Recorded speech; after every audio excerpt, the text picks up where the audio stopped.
DD किसान, बदलते भारत की शान।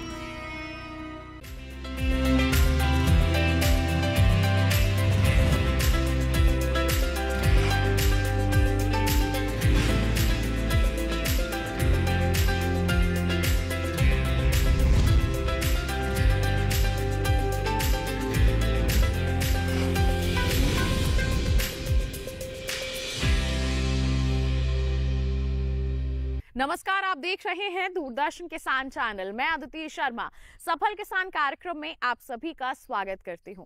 हमारे इस कार्यक्रम में हम ऐसे किसानों से आपकी मुलाकात करवाते हैं जो कृषि के क्षेत्र के साथ साथ पशुपालन से भी जुड़े हुए हैं और उसमें सफलता हासिल किए हुए हैं।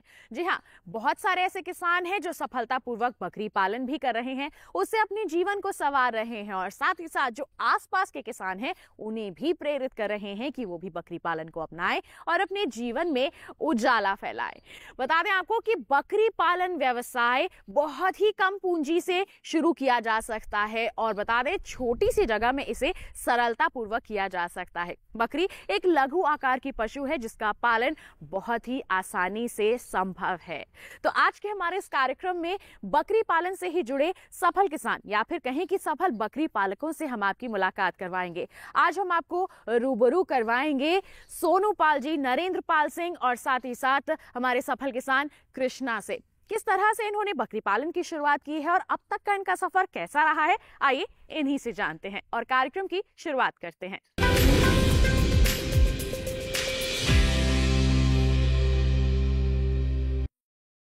बकरी पालन, जी हाँ, बकरी पालन एक ऐसा व्यवसाय जिसे बड़ी आसानी से कम जगह वाले किसान कर सकते हैं। हर तरह के मौसम में अपने को मौसम के अनुकूल बना लेने वाली बकरी का पालन बेहद आसान है। देश के बंजर, दुर्गम, पहाड़ी और रेगिस्तानी क्षेत्रों में बकरियों का पालन विशेष रूप से किया जाता है। बकरियों को पालने का उद्देश्य इनसे दूध और मांस प्राप्त करने के साथ साथ इनके विक्रय से आय प्राप्त करना होता है। बकरी के दूध से बेहतर आय प्राप्त करने के उद्देश्य से बकरी पालन कर रहे कर्नाटक के मांड्या निवासी कृष्णा ने विस्तारा फार्म प्राइवेट लिमिटेड नाम से कंपनी बनाई और बकरी के दूध का कारोबार कर रहे हैं।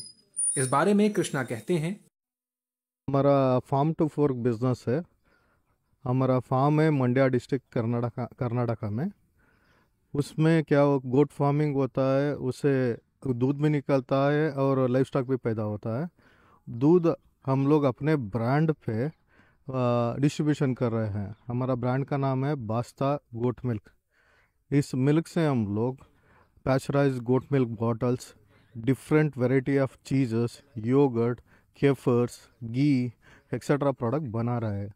अभी हमारा टोटल डिस्ट्रीब्यूशन बेंगलुरु में भी है। फाइनेंस के सेक्टर में काम कर रहे कृष्णा 10 साल पहले बकरी पालन के क्षेत्र में आए थे और अब उनकी पूरी टीम बकरी पालन के क्षेत्र में काम कर रही है। कृष्णा कहते हैं कि बकरी के दूध का उत्पादन लगातार बढ़ रहा है।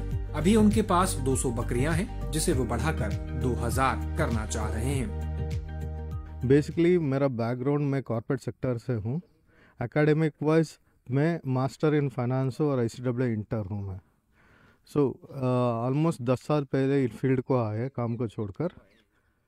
जो भी मेरा ओरिजिनल कॉर्पोरेट सेक्टर में था उसको छोड़कर इस फील्ड में आया मैं। उसके बाद धीरे से एक एक को सीख के हम लोग, मैं और मेरा एंटायर टीम एक फार्म खड़ा करके उसमें गोट फार्मिंग का एक्टिविटी करता है। हम लोग नॉट ओनली अकेले है, हम लोग एक कोऑपरेटिव भी तैयार कर रहा है। हमारा जो भी हम लोग सीखे हैं उसको फार्मर्स को छोटे छोटे लेवल पे सिखा रहा है और उनसे दूध भी खरीद रहे हैं हम लोग। और जो भी फार्म सेटअप टू डेली जो भी काम होता है, ऑपरेशनल डिफ़िकल्टीज एंड प्रॉब्लम्स, उसको भी सपोर्ट करता है फार्मर को, वो प्रॉब्लम्स सॉल्व करते हैं हम लोग। और एक फार्मर प्रॉफिटेबिलिटी में आने के लिए जो भी चाहिए हम लोग कर रहे हैं। अभी CRG ने हमको आइडेंटिफाई किया and they also supported us very well in every aspect of farming. And currently हम लोग सिर्फ बैंगलोर का डिस्ट्रीब्यूशन है। जो भी कोऑपरेटिव बन रहा है हमारा, नॉट ओनली मी लाइक उस गोट फार्मर जो भी कर रहा है, मैं अकेला नहीं हूँ। मैं जो भी हमारा साथ जुड़ के कर रहा है कर्नाटका में, हमारा प्रोडक्शन धीरे धीरे बहुत बढ़ रहा है। अभी अभी 200 लीटर प्रोसेस कर रहे हैं हम लोग मिल्क, उससे नेक्स्ट ईयर तक हम लोग 2000 लीटर तक सोच रहे हैं अभी। कृष्णा की तरह हरियाणा के रहने वाले नरेंद्र पाल सिंह ने भी बकरी पालन करने का निश्चय किया है। नरेंद्र कहते हैं कि बकरी वातावरण के प्रति काफी रेजिस्टेंट रहती है, जिस कारण वे रेवाड़ी में एनएलएम के माध्यम से बकरी फार्म खोलने जा रहे हैं। इंडिया में काउ डेयरी को प्रॉफिटेबल करना बहुत टफ है because of religious challenges, male calf, उसको मैंने प्रॉफिटेबल कर दिया। अब उसके बाद मैंने काफ़ी रिसर्च की और now since I have retired तो मेरे को ये लगा कि गोट जो है वो फ्यूचर एनिमल है।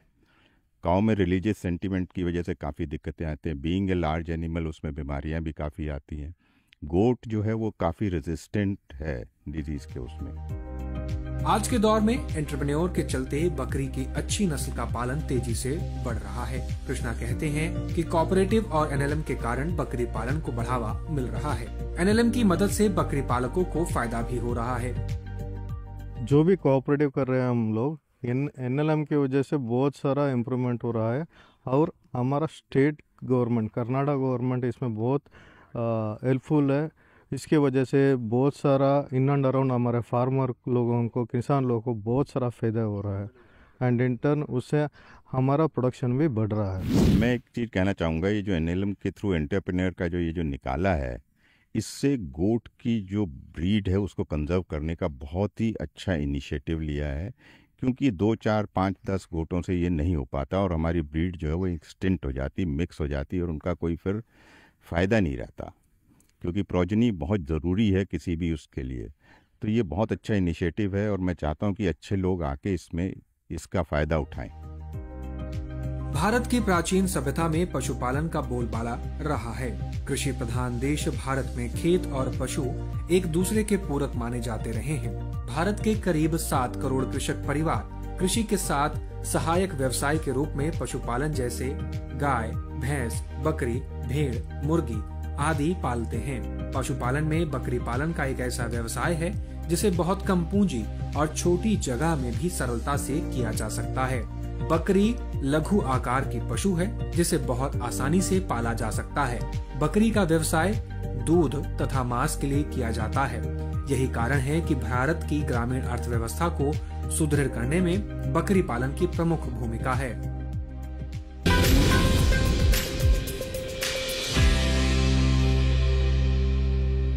यहाँ वक्त हो चला है कार्यक्रम में एक छोटे से ब्रेक का। ब्रेक के बाद हम आपकी मुलाकात एक और सफल किसान सोनू पाल जी से करवाएंगे। जानेंगे कि वो बकरी के दूध का व्यवसाय किस प्रकार कर रहे हैं और कैसे अपनी आमदनी को बढ़ा रहे हैं। बने रहिए दूरदर्शन किसान पर, देखते रहिए कार्यक्रम सफल किसान।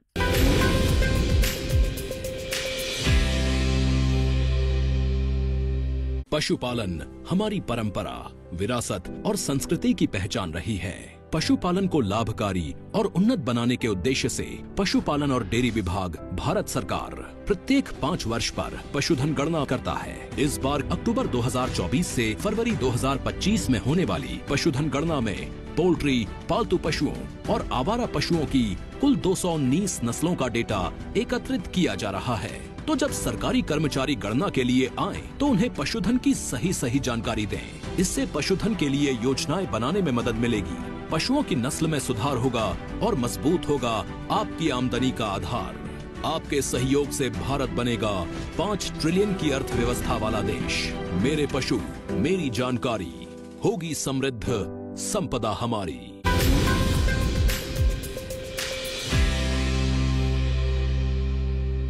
ब्रेक के बाद दूरदर्शन किसान चैनल के कार्यक्रम सफल किसान में आप सभी का फिर से स्वागत। आइए किसान भाइयों बहनों, कार्यक्रम को आगे बढ़ाते हैं। मिलते हैं हमारे एक और सफल किसान सोनू पाल जी से। उनसे बकरी पालन के बारे में जानते हैं और ये भी जानते हैं कि किस तरह से वो बकरी के दूध के व्यवसाय के साथ साथ आगे बढ़ रहे हैं। आइए उन्हीं का रुख करते हैं।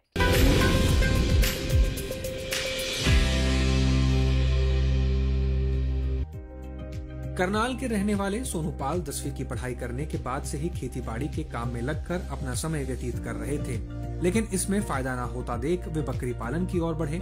सोनू बकरी पालन से बेहतर मुनाफा कमाने के लिए बर्बरी नस्ल की बकरी का पालन करते हैं। सोनू बकरी पालन में सफलता हासिल कर 5 से 8 लाख सालाना का मुनाफा कमा रहे हैं। इस बारे में सोनू बताते हैं, मैं पिछले 5 सालों से बर्बरी गोट का पालन कर रहा हूं और मैं 2019 में सीआरजी से ट्रेनिंग लेने के बाद फार्म स्टार्ट किया था और मैं सीआरजी की मल्टीप्लाई फ्लॉक स्कीम का सदस्य भी हूं। और शुरुआत में मेरे को 2019 में ही 8 बकरी और 2 मेल मिले थे और जिससे मैंने मेरे फार्म पर आज की डेट में मेरे पास 200 एनिमल हैं। बकरी पालन में अच्छी नस्ल के पशुओं की सही टीकाकरण होने से किसानों को फायदा कई गुना बढ़ जाता है। इसे ध्यान में रखते हुए सोनू पाल CIRG के वैज्ञानिकों के तरीके को अपनाकर और उनके मार्गदर्शन में वैक्सीनेशन करते हैं, जिससे सारी बकरियां स्वस्थ हैं। बकरियों को बीमारी से बचाने के लिए सोनू ने बाड़ बनाया है, जो बकरियों को स्वस्थ रखने में मददगार साबित होता है। जैसे कि वैक्सीन मेरे 3 मंथ के बाद मैं पहला वैक्सीन PPR, फिर उसके बाद 21 दिन के बाद FMD, HS और BQ कंबाइन होती है जो एक वैक्सीन। तो उसके बाद फिर 3rd वैक्सीन होती है ET और TT। उसके बाद फिर गोट पॉक्स। ये वैक्सीन 4 वैक्सीन होती हैं जो ये मैं कंप्लीट करता हूँ और हर 6 मंथ के बाद दोबारा रिपीट करता हूँ और जिसमें PPR है वो 3 साल में दोबारा रिपीट करते हैं। बकरी पालन एक ऐसा व्यवसाय है जिसे कम लागत में ही प्रारंभ किया जा सकता है। इसके बेचने के लिए नजदीकी बाजार और पशुपालक सबसे अच्छे खरीदार होते हैं। सोनू कहते हैं कि सरकार बकरी पालन के लिए किसानों को सब्सिडी भी दे रही है, जिसका फायदा लेकर किसान अधिक लाभ प्राप्त कर सकते हैं। टाइम NLM चल रहा है जिसमें 100 बकरियों का, 200 बकरियों का और 300 बकरियों का, 400 बकरियों का, 500 बकरियों का, 500 बकरियों का 1 करोड़ रुपए और उसमें 50% का भारत सरकार द्वारा अनुदान दिया जाता है। और जैसे कि हम 100 गोट का बकरी फार्म स्थापित करते हैं तो उसमें 20 लाख रुपए देती है, तो उसमें से 50% सब्सिडी मिल जाती है किसान को। भारतीय अर्थव्यवस्था में पशुपालन का बहुत ही महत्वपूर्ण स्थान है। देश की लगभग 70% आबादी कृषि एवं पशुपालन पर निर्भर है। यह उपलब्धि पशुपालन से जुड़े विभिन्न पहलुओं जैसे मवेशियों की नस्ल, पालन पोषण, स्वास्थ्य एवं आवास प्रबंधन इत्यादि में कृषि वैज्ञानिकों के प्रयासों का परिणाम है। वैज्ञानिकों की सलाह से बकरी पालन कर रहे ये पशुपालक दूसरे किसानों के लिए प्रेरणा स्रोत बन रहे हैं।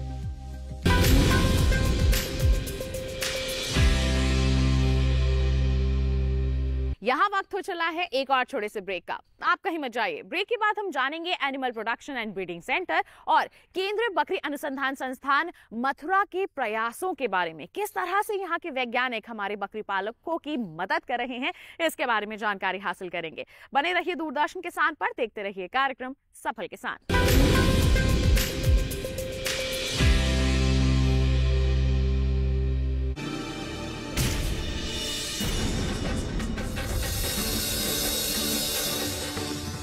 ये क्या किया आपने?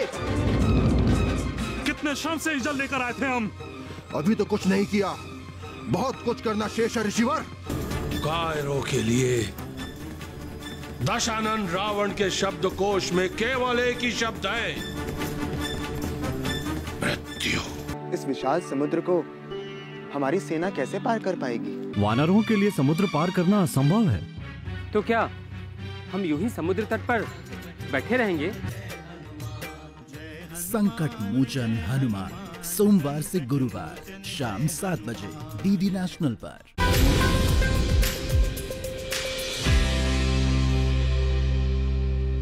ब्रेक के बाद दूरदर्शन किसान चैनल के कार्यक्रम सफल किसान में आप सभी का फिर से स्वागत है। आइए अब जानते हैं कि किस तरह के प्रयास किए जा रहे हैं animal production and breeding centre और साथ ही साथ केंद्रीय बकरी अनुसंधान संस्थान मथुरा द्वारा। यहाँ के वैज्ञानिक किस तरह से हमारे बकरी पालकों को आगे बढ़ने में मदद कर रहे हैं ताकि वो आर्थिक रूप से सशक्त हो सके। आइए उन्हीं से जानते हैं।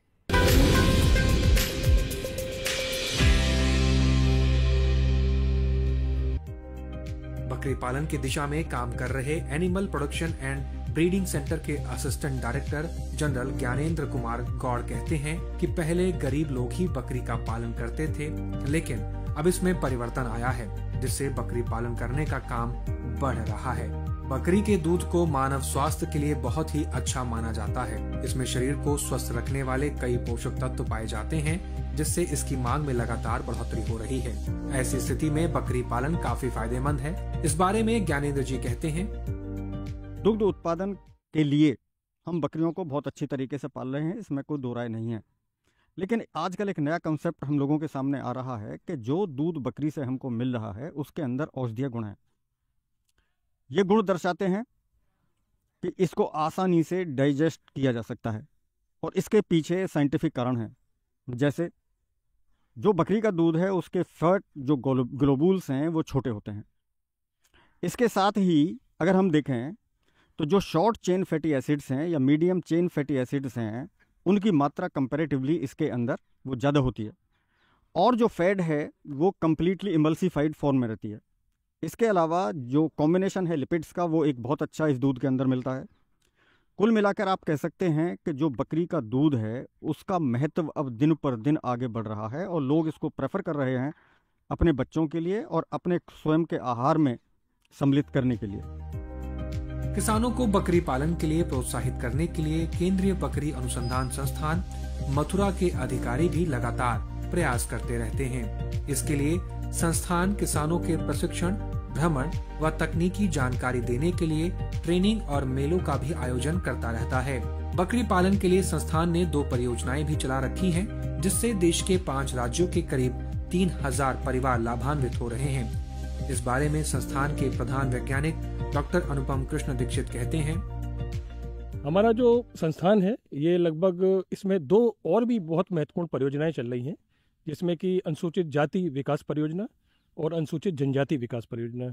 इन दोनों परियोजनाओं के माध्यम से हम लोग लगभग देश के 5 राज्यों में 2,500 से 3,000 किसान परिवार जो कि बकरी पालक हैं उनके साथ में कार्य कर रहे हैं। उनको अच्छी नस्ल कैसे रखें, नस्ल में सुधार किस तरह से किया जाए, पोषण को कैसे हम प्रबंध करें जिससे कि कम खर्चे पर अधिक से अधिक हमारी बकरियों को लाभ हो, उनका वजन बढ़े, उनके नीचे दूध बढ़े। साथ ही साथ हमारे जो CIRG द्वारा जो हेल्थ कैलेंडर डेवलप किया गया है उसको हम किसानों को कैसे अडॉप्ट कराएं, इस विषय पर हम सभी लोग समग्र रूप से लगे हुए हैं और किसानों की बराबर जो भी उनकी समस्याएं आती हैं उनके निराकरण के लिए भी हम लोग यहाँ पर हैं। बकरी पालन के लिए किसानों को जानकारी देने और उन्हें इस बारे में प्रोत्साहित करने के लिए केंद्रीय बकरी अनुसंधान संस्थान ने एक कार्यक्रम का आयोजन किया, जिसमें देश के विभिन्न भागों से आए अधिकारियों व किसानों ने अपनी सहभागिता निभाई। इसमें सहभागी बिहार के अधिकारी डॉक्टर राकेश कुमार ने कहा, जो गोट पर हमारा डिपार्टमेंट भी है और हम उसी सेक्शन में काम भी करते हैं। गोट की प्रजातियों को, गोट में उत्पन्न होने वाली बीमारियां, उसमें AI के बारे में, उसमें डिवार्मिंग के बारे में आगरा में भी एक मीटिंग आयोजन, सेमिनार का आयोजन था जिसमें सभी साइंटिस्ट ICR के आए थे। हमारी एनिमल हस्बेंड्री कमिश्नर भी आई हुई थी दिल्ली से। सभी ने गोट के विकास पर अच्छा प्रकाश डाला। केंद्रीय बकरी अनुसंधान संस्थान के कार्यक्रम में सहभागिता निभाने वाले अधिकारी ने कहा कि बकरी पालन में बकरी का रखरखाव, पोषण और वैक्सीनेशन का ठीक से ध्यान रखा जाए तो बेहतर मुनाफा कमाया जा सकता है। बकरी का दूध कई तरीके से मानव के लिए लाभकारी है। ऐसे में बकरी पालन एक लाभप्रद व्यवसाय बन रहा है। पशुपालन के व्यवसाय में 70% लागत पशुओं की फीडिंग पर आती है। ऐसे में अगर फीडिंग कॉस्ट कम हो तो प्रॉफिट ज्यादा होता है। बकरी पालन में अगर बकरी बाहर से खाकर आती है तो उसे कम आहार की जरूरत होती है। बकरी के दूध से भी अच्छी इनकम हो जाती है। इस बारे में कार्यक्रम में आए अधिकारी कहते हैं, पशुपालन में 70% जो उसका कॉस्ट होता है वो तो फीडिंग में होता है। ये फीडिंग में 3 टाइप का फीडिंग हम करते हैं। पहला वाला हम तो एक्सटेंसिव सिस्टम ऑफ रेयरिंग बोलते हैं। एक्सटेंसिव सिस्टम ऑफ रेयरिंग मतलब जहाँ आपका चारागाह है उसमें आपको सुबह से अर्ली मॉर्निंग में उसको बेड लेके जाइए या बकरी लेके जाइए और चरा के वापस शाम को लेके आइए और बीच में पानी वगैरह थोड़ा वो दीजिए। इसको बोलते हैं एक्सटेंसिव। ये सबसे कम फीडिंग का ये कॉस्ट इसमें होता है। मतलब सबसे ज़्यादा आपको बेनिफिट इसी से मिलता है, क्योंकि आपका जो इनपुट नहीं है। दूसरा सिस्टम है, उसको हम सेमी इंटेंसिव सिस्टम बोलते हैं। इसमें क्या है, 3-4 घंटा हम भेड़ों को बाहर या बकरियों को बाहर लेके जाते हैं। शाम को जब वो वापस आते हैं, उसको 100 या 150 ग्राम उसको कुछ कॉन्सेंट्रेट, मतलब कुछ गेहूं हो या दाना हो, कुछ फलियाँ, उस टाइप का हम देते हैं। ये सेमी इंटेंसिव। और तीसरा जो सिस्टम है वो इंटेंसिव सिस्टम, जैसे मुर्गी पालन करते हैं, ताकि आप बाहर कहीं ना जाने नहीं देते, शेड में इसको बांध के उसको फीडिंग करते हैं। देश में बकरी पालन के बारे में अनुसंधान करने और बकरी पालन के लिए पशुपालकों को प्रोत्साहित करने के लिए केंद्र सरकार ने उत्तर प्रदेश के मथुरा जिले में केंद्रीय बकरी अनुसंधान संस्थान की स्थापना की है। इस संस्थान के निदेशक डॉक्टर मनीष कुमार कहते हैं कि संस्थान पशुपालकों को बकरी पालन के लिए तकनीकी सेवाएं दे रही है। देश के 6 राज्यों में संस्थान के वैज्ञानिक काम कर किसानों और पशुपालकों की मदद के लिए लगातार काम कर रहे हैं। हमारी जो 2 परियोजनाएं चल रही हैं, एक अनुसूचित जाति के लिए और अनुसूचित जनजाति के लिए, उसके अंतर्गत हमने लगभग 22 विलेजेस को अडॉप्ट किया है, जिनके अंदर अनुसूचित जाति और जनजाति की पॉपुलेशन ज़्यादा है। उनको बकरी पालक बनाने का हमारा एक बहुत बड़ा प्रयास है। इसमें हमने पहले उस विलेजेस के प्री सर्वे भी किए थे कि वहाँ पे अभी बकरी कितने लोग पाल रहे हैं और उनकी आय कितनी है, और उनके बकरी पालन का किस तरीके से वो काम कर रहे हैं। उसके बाद हमने उनको वैज्ञानिक तरीके से बकरी पालन के बारे में ट्रेनिंग दी उन किसानों को, और उनको हमने सारी तरह के इनपुट भी प्रोवाइड किए। उसमें जो उनको बकरी अच्छे नस्ल के, प्योर नस्ल के बीजू बकरे उनको दिए गए। तो उसके बाद उनको फीड, फॉडर और जो उनको मेडिसिन, जिस चीज़ की भी ज़रूरत थी, हम लोगों ने दिया। तो हमने उसके बाद पाया कि लगभग 1 साल के अंदर ही उनके अंदर बहुत बड़ी एक चेंज हमें मिली, और उनकी जो इनकम है, कई किसानों ने हमें बताया कि उनकी इनकम लगभग 40% तक बढ़ गई है। और हमें उम्मीद है कि जब ये अगले 3 सालों के अंदर जब हम इस गाँव में काम कर रहे हैं, हम उनकी इनकम डबल कर देंगे। भारत की अर्थव्यवस्था कृषि और पशुपालन पर निर्भर है। आज के दौर में केंद्रीय बकरी अनुसंधान संस्थान मथुरा के अधिकारी व वैज्ञानिक किसानों को बकरी पालन की ओर प्रेरित करने में सक्रिय हैं। उत्तर प्रदेश के मथुरा, आगरा सहित समीपवर्ती जिलों में बकरी पालन करने वाले किसानों की दशा सुधारने और दुग्ध उत्पादन को बढ़ाने में केंद्रीय बकरी अनुसंधान संस्थान मथुरा के अधिकारी व वैज्ञानिक सक्रिय हैं। ऐसे में किसान इनकी राय लेकर पशुपालन व्यवसाय को बेहतर बना सकते हैं।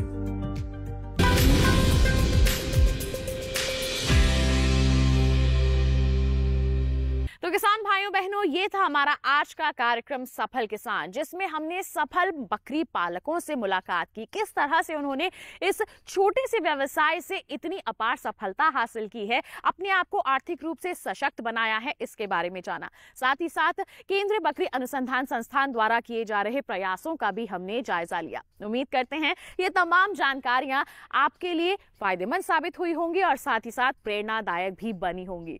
साथ ही आपको बता दें, ऐसी ही कोई सफलता की दास्तान आपके पास भी है जो आप हम तक पहुंचाना चाहते हैं, उसके लिए आप हमें ईमेल कर सकते हैं। ईमेल आईडी है safalkisan@gmail.com, या फिर आप हमें पत्र लिख सकते हैं। पता है हमारा सफल किसान, कमरा नंबर 77, CPC दूरदर्शन, खेलगांव, नई दिल्ली 110049। तो इसी वादे के साथ अगले अंक में फिर होंगे हाजिर एक ऐसी ही अनोखी दास्तान लेकर। तब तक के लिए दीजिए इजाजत, लेकिन आप बने रहिए दूरदर्शन किसान पर। नमस्कार।